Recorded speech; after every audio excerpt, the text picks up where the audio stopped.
முக்கிய செய்தியாக பார்த்து வருகிறோம். விமான விபத்தில் உயிரிழந்த மகாராஷ்டிரா துணை முதலமைச்சர் அஜித் பவார் உடலுக்கு இன்னும் சற்று நேரத்தில் இறுதிச் சடங்கு செய்யப்பட உள்ளது.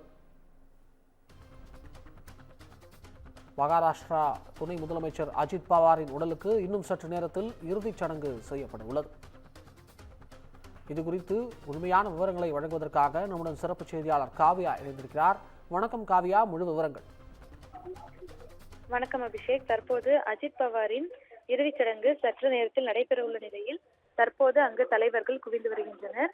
மகாராஷ்டிராவில் முதலமைச்சர் பட்னாவிஸ் தலைமையிலான பாஜக ஆட்சி நடந்து வரும் நிலையில் அந்த அரசில் 2 துணை முதலமைச்சர்கள் பதவியில் இருக்கின்றனர்.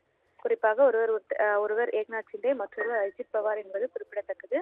இந்த நிலையில் முன்னதாக பிரச்சாரம் மேற்கொள்வதற்காக மகாராஷ்டிரா துணை முதலமைச்சர் அஜித் பவார் சிறிய ரக சார்ட்டர்ட் விமானத்தில் நேற்று காலை புறப்பட்டு சென்றார். அவருடன் பாதுகாப்பு அதிகாரி ஒருவர், 2 விமானிகள் மற்றும் விமான ஊழியர் என 5 பேர் பயணித்த நிலையில் விமானம் பாராமதி நகரில் ஓடுதளத்தில் தரையிறங்கிய போது திடீரென விபத்தில் சிக்கியது. முன்னதாக விமானத்தை விமானி சுமித் கபூர், துணை விமானி உள்ளிட்டோர் இயக்கிய நிலையில் 5 பேரும் தொடர்ந்து அந்த விபத்தில் உயிரிழந்தனர்.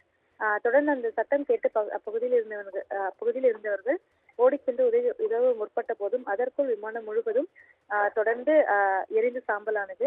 இந்த நிலையில்தான் தொடர்ந்து அஜித் பவார் உயிரிழந்த அந்த விமானத்தின் கருப்பு பெட்டியானது மீட்கப்பட்டிருக்கிறது. தொடர்ந்து துணை முதலமைச்சர் அஜித் பவார் மறைவுக்கு குடியரசுத் தலைவர் திரௌபதி முர்மு, பிரதமர் மோடி, மக்களவை எதிர்க்கட்சித் தலைவர் ராகுல் காந்தி உள்ளிட்ட நாட்டின் அரசியல் கட்சி தலைவர்கள் இரங்கல் தெரிவித்திருக்கின்றனர். அஜித் பவார் மறைவையொட்டி 3 நாட்கள் துக்கம் அனுசரிக்கப்படும் என மகாராஷ்டிரா அரசு அறிவித்திருக்கிறது. தொடர்ந்து இந்த நிலையில் அஜித் பவாரின் உடலுக்கு இறுதிச் சடங்கு முழு அரசு மரியாதையுடன் இன்று பாராமதியில் நடைபெற இருக்கிறது. இன்னும் சற்று நேரத்தில் இந்த நிகழ்வானது தொடங்க இருக்கும் நிலையில் இறுதிச் சடங்கில் பிரதமர் மோடி, உள்துறை அமைச்சர் அமித்ஷா, மகாராஷ்டிரா முதலமைச்சர் தேவேந்திர பட்னாவிஸ் உள்ளிட்டோர் பங்கேற்க இருக்கின்றனர்.